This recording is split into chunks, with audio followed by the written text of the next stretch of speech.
Hello बच्चों, आज की क्लास में हम डिस्कस कर रहे हैं हमारी 25 अगस्त 2020 की वर्कशीट नंबर 44 और आज की वर्कशीट का टॉपिक है हमारा यमुना प्रदूषण। अभी हमने कल भी यमुना प्रदूषण पर ही डिस्कशन किया था ना। यमुना नदी के बारे में जाना था कि यमुना में किस किस ढंग से कौन से हमारे क्रियाकलाप, हमारी एक्टिविटीज़ ऐसे हैं जो उसे प्रदूषित कर रहे हैं और कौन सी चीज़ें ऐसी हैं जो उसके प्रदूषण को रोक सकती हैं। तो आज हम यमुना प्रदूषण के बारे में कुछ और जानकारी एकत्रित करेंगे। तो स्टार्ट करते हैं। दिल्ली के लिए पानी का मुख्य स्रोत यमुना नदी है, लेकिन दुर्भाग्य से पूरे भारत में यह सबसे अधिक प्रदूषित नदी बन चुकी है, जिसकी वजह से अब इसे मृत नदी की भी संज्ञा दी जाने लगी है। इस नदी में दिल्ली के लगभग 19 नालों का गंदा पानी छोड़ा जाता है जो इसके पानी को प्रदूषित करते हैं।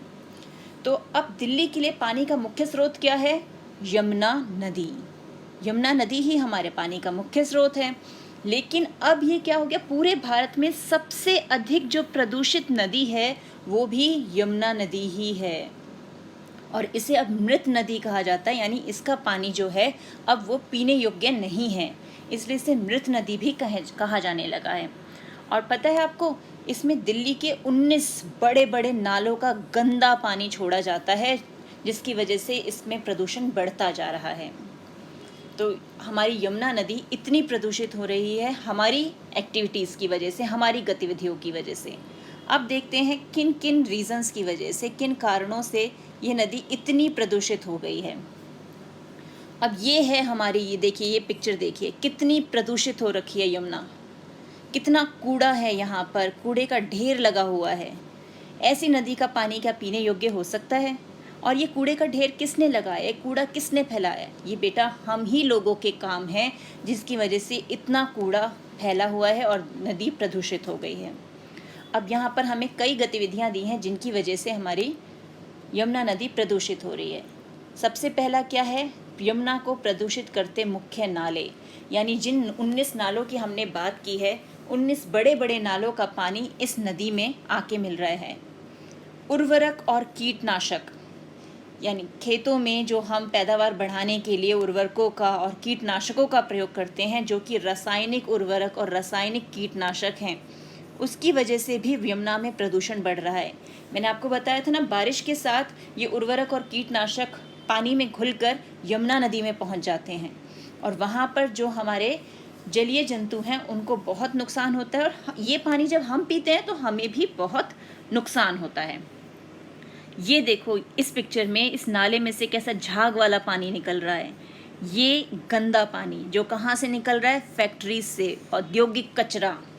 ये है हमारा औद्योगिक कचरा जो हमारे कारखानों से, फैक्ट्रीज से निकलता है और सीधे यमुना नदी में छोड़ दिया जाता है। और यहाँ ये जो पिक्चर है, इसमें धार्मिक गतिविधियाँ, यानी त्योहार के बाद मूर्ति विसर्जन की जो प्रक्रिया होती है और वो मूर्तियाँ पीओपी से बनी होती हैं, तो फिर और भी नुकसानदायक हो जाती है हमारे पर्यावरण के लिए। प्लास्टर ऑफ पेरिस यानी पीओपी।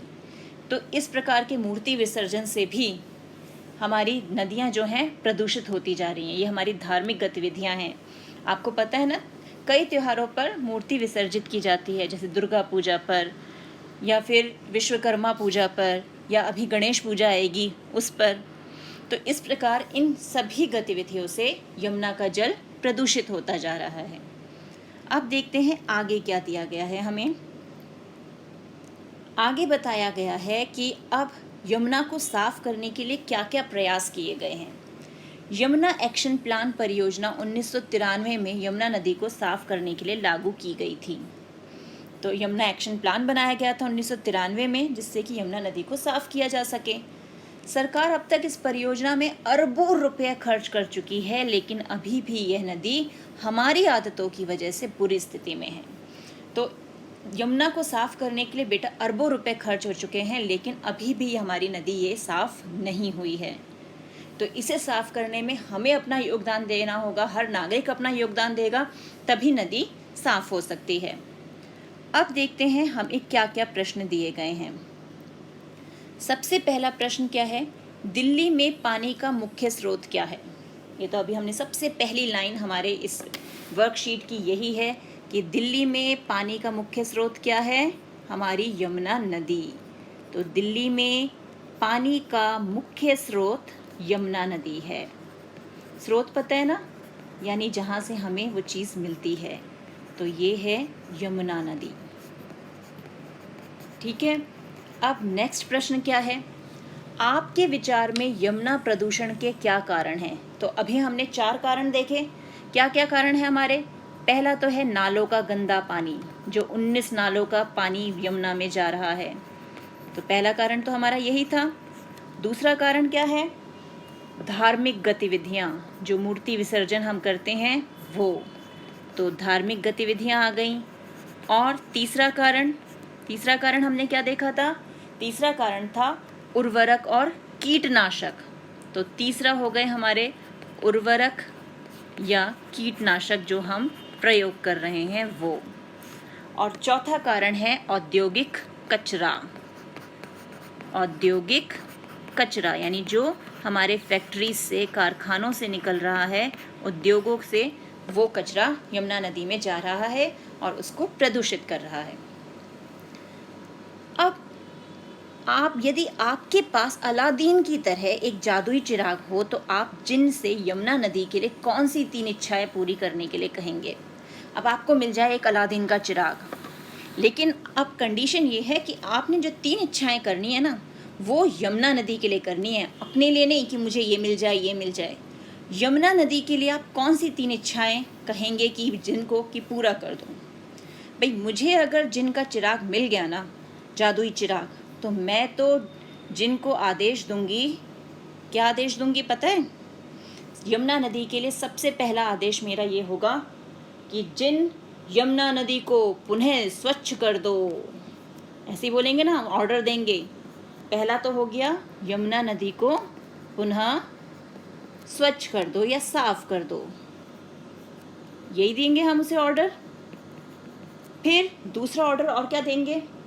मैं कहूँगी लोगों में जागरूकता फैला दो, क्योंकि एक बार जिन ने साफ कर दिया, फिर लोगों ने अपनी गतिविधियाँ ऐसी की, कूड़ा फैलाया कि फिर से यमुना गंदी हो जाएगी।